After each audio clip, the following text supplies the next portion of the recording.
Aliou, bonjour les élèves de troisième du collège Blanchaudin. Voilà une petite illustration sur la représentation graphique des fonctions affines. Un petit rappel, une fonction affine est de la forme f de x égale ax plus b. Donc il est courant de dire plutôt f pour désigner une fonction, mais j'aurais très bien pu dire g de x égale ax plus b, h de x égale ax plus b. Tout ça, ça aurait été bel et bien des fonctions affines. Donc, c'est représenté par la droite d'équation. Donc, ces fonctions affines sont représentées par la droite d'équation y égale ax plus b, avec a le coefficient directeur de la droite et b l'ordonnée à l'origine. Donc, sur GeoGebra, par exemple, nous avons ici la fonction f de x égale 0,8x.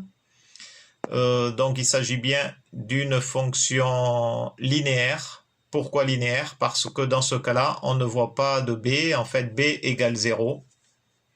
Ici, donc le a égale 0,8. Le coefficient directeur égale 0,8. 0,8x plus b qui est égal à 0. C'est pour ça qu'il n'apparaît pas. Donc, toujours les fonctions affines donc, sont représentées par des droites. Donc, là, il s'agit d'une fonction linéaire, mais les fonctions linéaires sont des fonctions affines avec b égale 0. Donc là maintenant, si je prends le a que je fais varier mon a, qui est le coefficient directeur, donc vous voyez que par exemple ici j'ai, allez, on va prendre là, hop, f de x égale 4x, 4 est le coefficient directeur, a égale, petit a égale 4. Ok. Donc, ce qu'on peut voir aussi par rapport à ça, vous allez voir quand je vais faire varier le curseur, je vais faire varier le petit a. On va voir que si a est positif, la fonction, la représentation graphique de la fonction, donc qui est la droite y égale 4x, donc vous allez voir que la fonction, la représentation graphique en fait est croissante. Si j'ai le coefficient directeur qui est positif, la droite est croissante. Croissante, ça veut dire quoi? Vous voyez, ça veut dire que là, elle monte. Autre chose, si j'avance de 1 sur l'axe des abscisses, je monte de 4 sur l'axe des ordonnées. Ça permet aussi de trouver donc le coefficient directeur. Enfin, c'est une des méthodes, parce qu'il y en a plusieurs méthodes pour trouver le coefficient directeur. Mais là, on voit que graphiquement, lorsque j'avance de 1 sur l'axe des abscisses, je monte de 4 sur l'axe des ordonnées. Regardez. Hop, je fais varier donc le coefficient directeur. Là, j'avance de 1, je monte de 1,3. Et donc, f de x égale 1,3x. Là, on ne voit pas très bien. Je vais, hop. Vous voyez, là, j'avance de 1 et je monte de 0,7. f de x égale 0,7x. 0,7 étant toujours le coefficient directeur. On voit donc, comme je disais, que la droite, elle est croissante. Vous allez voir, je vais prendre maintenant un coefficient directeur négatif. Voilà. Donc, si j'avance de 1, je descends cette fois de 0,8. Donc là, le coefficient directeur est négatif. A égale moins 0,8. Et donc, j'ai bien f de x égale moins 0,8x. Donc, vous voyez, chaque fois que mon coefficient directeur est négatif, la droite est donc décroissante. Vous voyez que la droite, elle descend. Elle est décroissante. Pourquoi? Parce que le coefficient directeur est négatif. Voilà. Maintenant, donc là, on est dans le cas des fonctions linéaires. Pourquoi? Donc toutes les fonctions linéaires sont des fonctions affines. Je répète, pour lequel b égale 0. Mais on peut avoir aussi des fonctions affines qui, cette fois, ne sont pas linéaires. Ça veut dire qu'elles ne passeront pas par l'origine du repère. Et pourquoi? Parce que b sera différent de 0. b est l'ordonnée à l'origine. Pourquoi à l'origine? Pour x égale 0, nous avons b qui vaut 1,6, y égale 1,6 pour x égale 0.